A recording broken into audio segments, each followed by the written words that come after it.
Welcome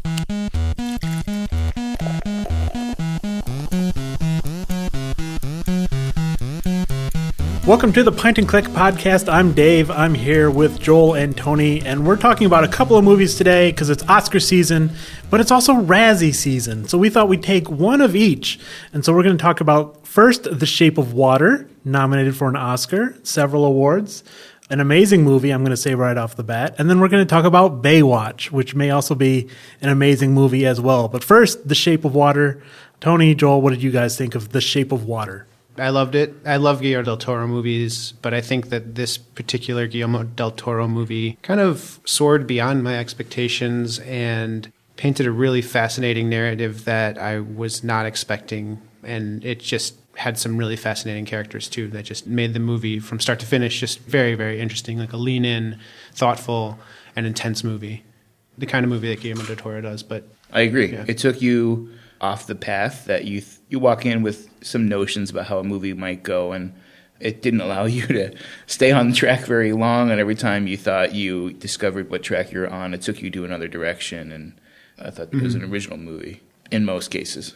Yeah. Well, yeah, and I think that it uses a trope like the E.T. kind of, well, this is a strange thing. Like, there are going to be minor spoilers ahead. We'll try to be mindful of it, but the sense that there's an amphibious man that is being studied, and the powers that be, the government man in the U.S. want to take it apart and they want to dissect it, and they think that that's going to yield the best results for their science, and it'll also keep the Russians from getting it because this is Cold War America in the 60s. And that's kind of a framework for something we've heard, a story we've heard. But then there's also an artist who was working with a janitor that is cleaning up in this room, and there's this level of compassion with the amphibious man that totally unexpected, but it is the centerpiece of the movie. And I mean, aside from a lot of Guillermo del Toro's movies do this, but it's a very impressionistic movie where there's symbols and colors that are very striking. This movie plays off of that, but then at the same time, there's these tensions that are very overt in the scene, between the janitorial staff and, say, the government administrator. Scientists. Yeah, the scientists even, yeah. I think it was Guillermo del Toro doing a period piece. Like, oh my God, the design of the thing was fantastic. From the science lab with the screens and the dials, looked like it's straight out of Apollo 13. The theater downstairs and the apartment building and all of these things really gave you a sense of place is something that we say a lot. It gave you a sense of place. But, more than that, it's almost like the time period was a character in this movie. It's like, remember a time when telephones rang and you didn't know who it was. And remember a time when you were on the bus and you didn't have your phone to occupy you. And you had to look at the stars or take a nap or something like that. And the design of the cars, the design of the wardrobe, the design of the sets was fantastic in this movie. As they were in Crimson Peak, as they were in Pan's Labyrinth, as they were in so many of his movies. So that's a treat all by itself. If you're just looking for a period film to watch, like, this is one to check out. And the acting is phenomenal. I feel like that sentence I've said on every podcast for the past 3 months, the acting is phenomenal. But here it's captivating because the main character is mute. She cannot speak. She can hear, but she does sign. And so everything is about her face, how her emotions, all has to be communicated with facial expressions. And boy, does she deliver. Yeah. Sally Hawkins, she had a presence, like a definitive presence. You always knew how she felt, and it drove a lot of the movie.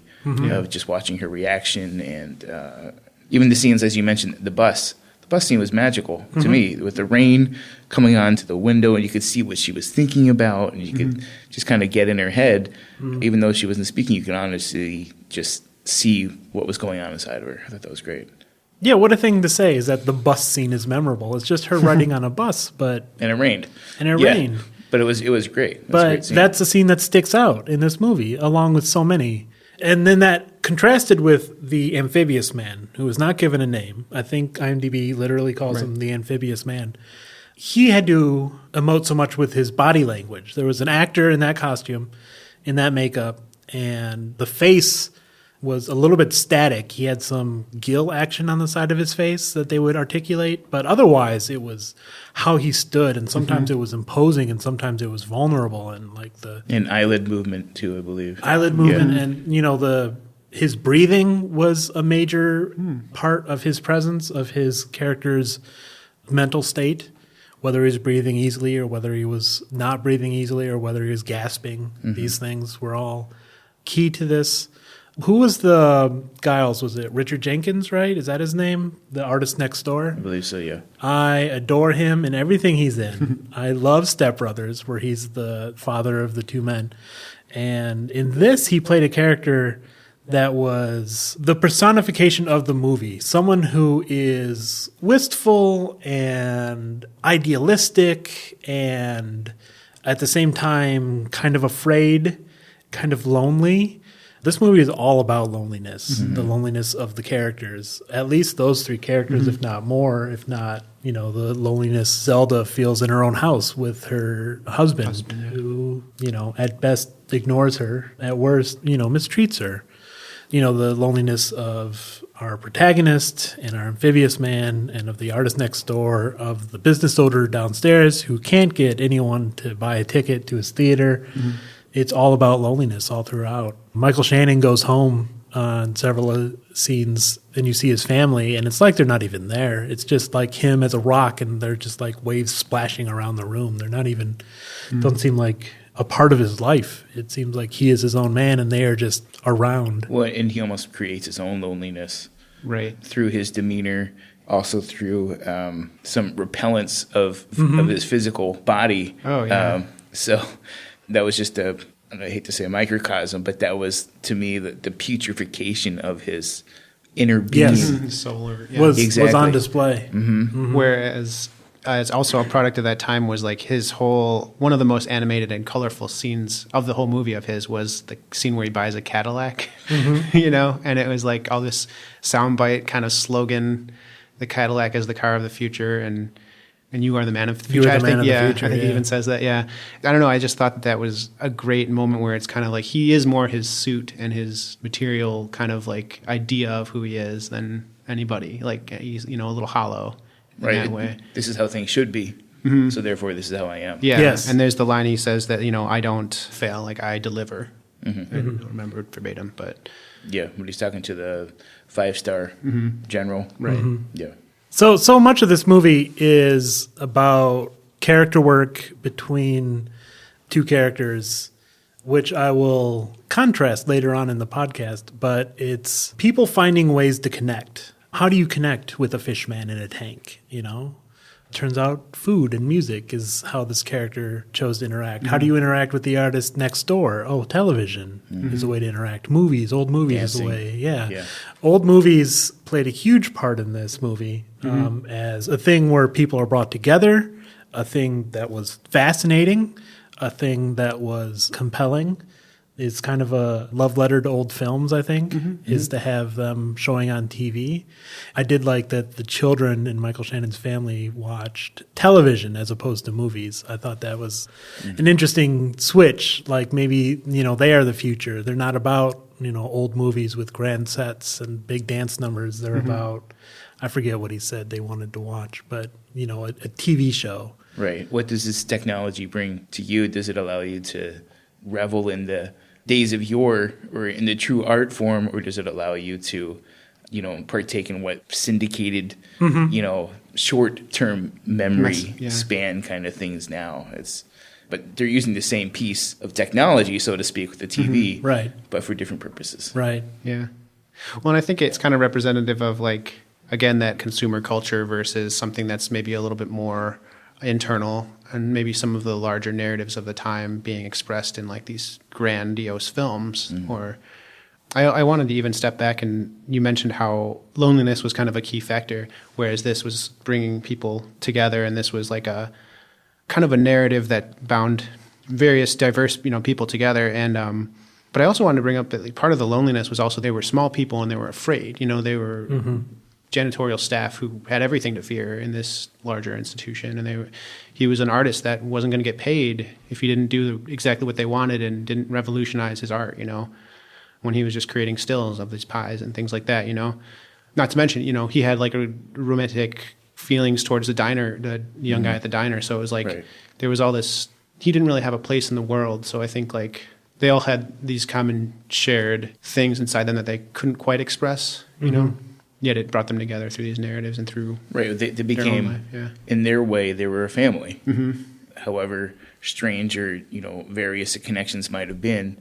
And it looked at the nuclear family as something that was not working correctly in this particular film. And it's just the common conception of family. I think that was a strong statement by this film that maybe family it can be anyone you want it to be, not necessarily what it should be. Sure. Yeah. And as I think about that now, I realize when when Eliza takes a risk, that's when her family shows up for her, right? People she may not have even realized were her family. She had to beg Giles to join in, but once other people realized that she was making herself vulnerable by taking this risk, people came to her aid. And, you found out, maybe she is not so alone. She feels alone, but she has these people that are willing to risk, their jobs, their livelihood for her. Yeah.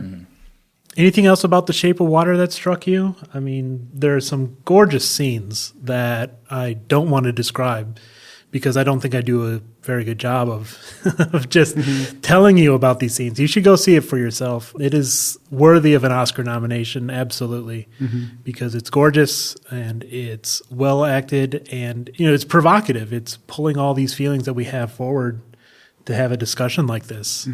And I don't want to sound condescending, but I'm proud that the Oscars nominated this film as well as others that, again, go outside the box a little bit. Yes. They push boundaries, maybe blend genres a little bit. And I think that this film, you could oversimplify it and say, at times during the movie I was thinking, well, this is the creature from the Black Lagoon meeting Hidden Figures or something like that.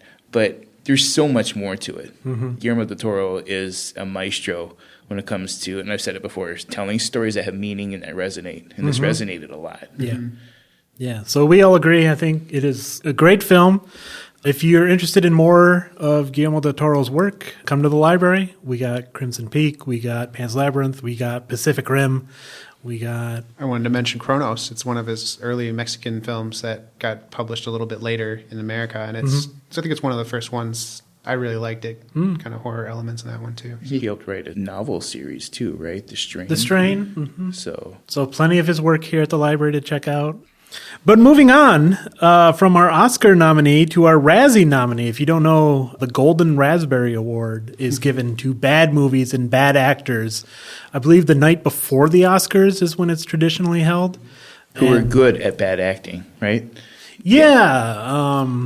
Or bad at good acting. Yeah, one or the other. Sometimes it's hard to say. But we decided to, on the one hand, have a little contrast with The Shape of Water, but on the other hand, keep it kind of the same with the water theme. We saw Baywatch, which is on the shelves now at Des Plaines Public Library. I'm going to take the reins on this one. I thought this movie was hilarious. I liked it a lot. I didn't love it. I don't think it's going to provide the same provocative internal stories that we just shared over Shape of Water, but I thought it was a funny movie, and I haven't seen a funny movie in a while. What did you guys think? I agree with you. Just as a note, it was nominated for 3 Razzies. For Worst Actor, Zac Efron, Worst Picture, and Worst Remake, Ripoff, or Sequel. Yeah. But I do think that...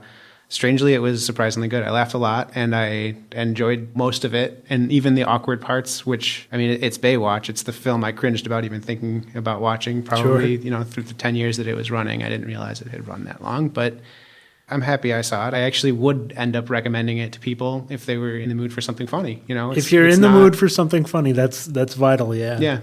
On a couple different levels, I found it funny. It had a lot of great comedic elements.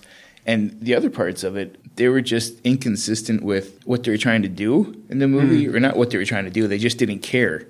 And they would set you up for something and completely forget about it by the end of the movie. Yeah. And to me, that was funny as well. I was like, I can't believe they're just chucking this character out or, mixing this in. And But I agree. There was a lot of laugh moments.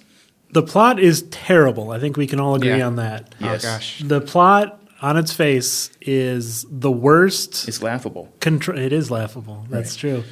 It's contrived. It's the same plot you've seen on a TV show in a movie 100 times before. Except like more over the top. Yeah, there's a hand-wringing bad guy who has a dark plan, and our unlikely team of ragtag heroes have to rise to save the day. And it hits all of those notes even. Like there are gruesome executions and there are moments of disbelief, Dwayne Johnson, who plays Mitch, who is called Mitch. There's also a CJ. Stephanie Holden. Those are the only characters I know from the TV show. I'll admit it's Mitch and CJ. I don't know if there was a Summer or not in the TV show, but there was a Summer in the movie. Anyway, he's trying to convince Zac Efron's character that, there's a drug ring and we need to bust this. And Zac Efron's like, no, you call the police is what you do. And that was funny. I thought that was a great exchange. That was a moment of self-awareness. But then, no, they trudge ahead and try to break up the drug ring. And it's like, this is still Baywatch, right? Yeah. It's like, so you don't call the police in this instance? No. I was just like a horror movie. Like you run out of the house, right? Right. You call the police. Yeah, you would do things differently in real life. But. Yeah, but the campy and the camp was like so real and so self-aware. Yes. I kind of compare this to like, I don't know, Napoleon Dynamite wasn't as self-aware. It was kind of campy, but I feel like there were elements of it this is like a raunchy rated R version of that in some ways, but then it just took the camp and like raised it to 11 because it was just like, there were some scenes where I feel like the Zac Efron with like standing opposite Dwayne Johnson, like their banter was so good that it just kept going. Yes. And they just didn't care. And they knew that was one of the funny things of this film. So they kept going with it. But there were other moments when like David Hasselhoff, and I think we can totally say hilarious shows up for no reason. Yeah. And then disappears.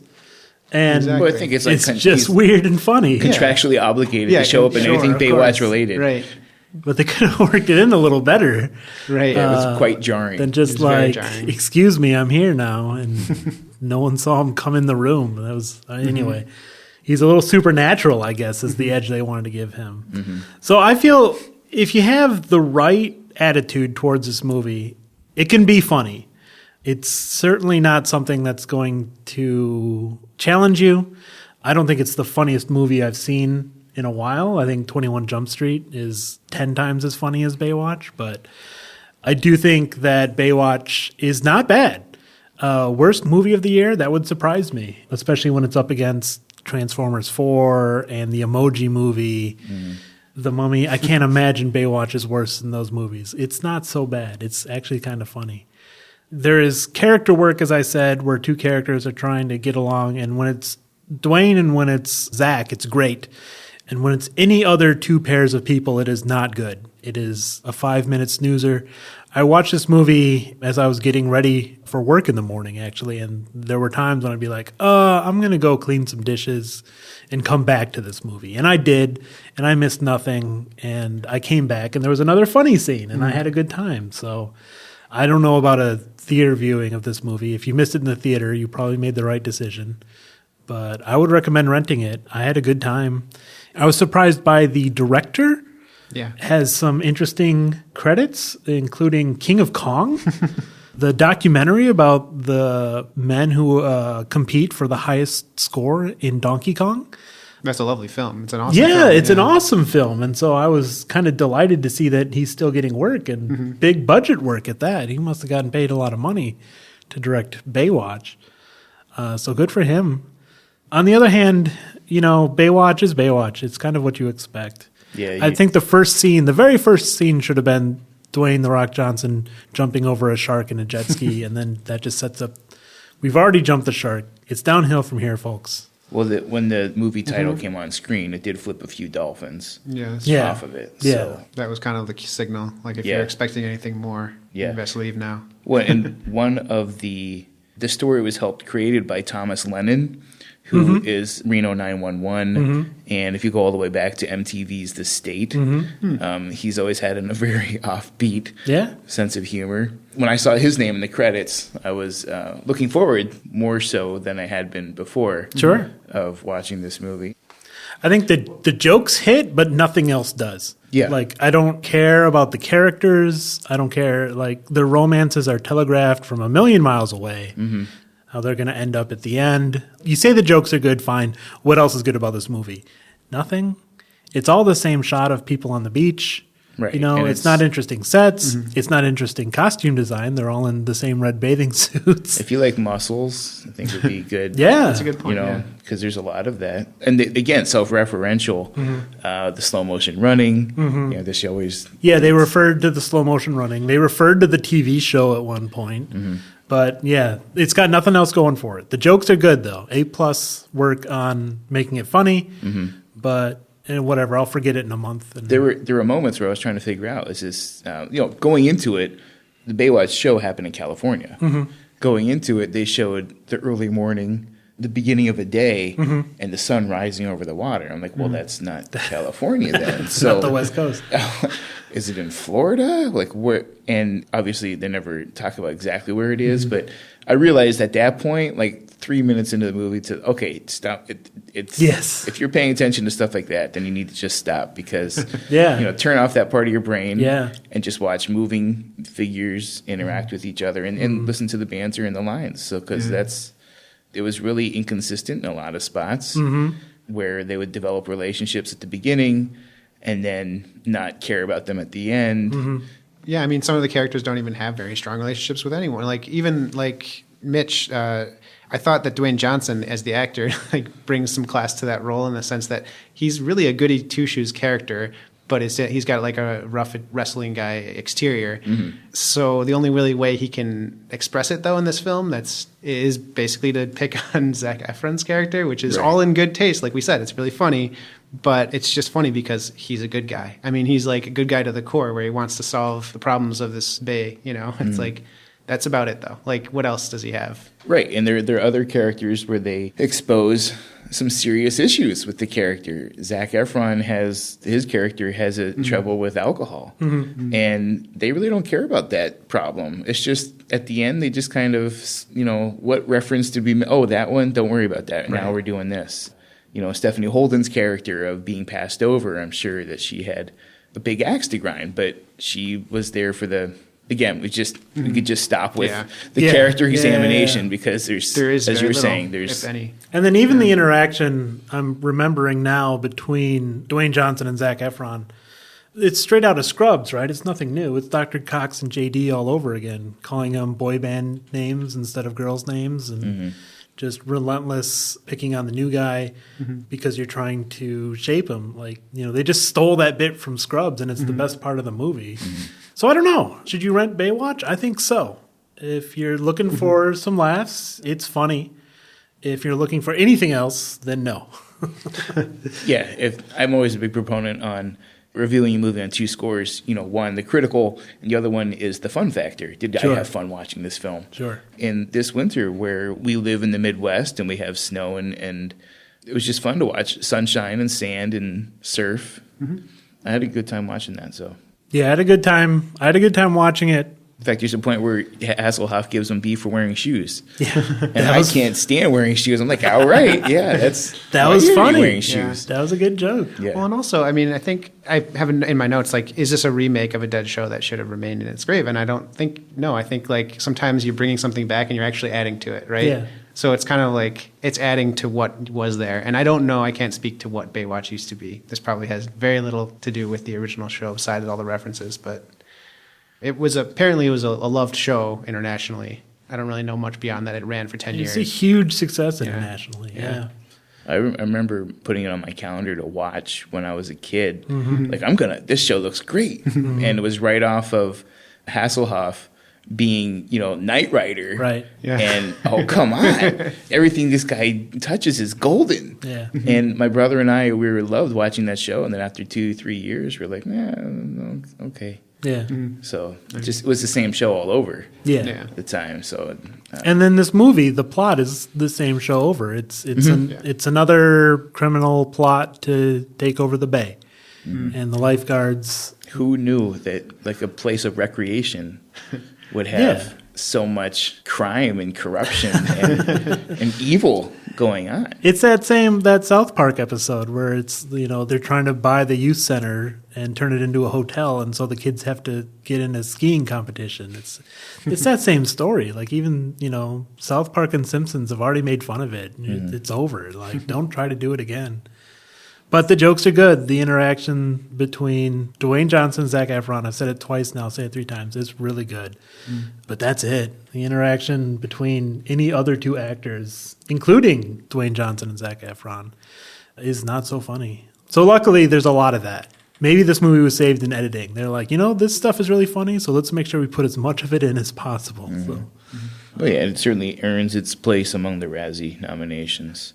I think so. If it wins, I'll be disappointed. I can't imagine it's the worst movie of the year. But among the worst movies of the year, maybe. Honorable mention. Honorable mention, at least, to Baywatch. Well, and to the Razzies' credit, I mean, the movies that have made it, it's a short list. Obviously it's how you organize it, but we're lucky that the Oscar list is much longer than the Razzie list. So I don't know. I don't think Baywatch will win a Razzie, but Shape of Water might win an Oscar. That's how I feel about our picks. Any final feelings about Baywatch? I think watching it at an arm's length, as I did, is the way to do it. Don't invest yourself. If you can only pick up one movie today at the library, don't pick up Baywatch. Right, pick this one up too. Get something else. Get this one just in case you got some extra time that you weren't planning. Agreed. All right, guys. Well, that's going to do it for the Pint and Click podcast. We'll see you next time.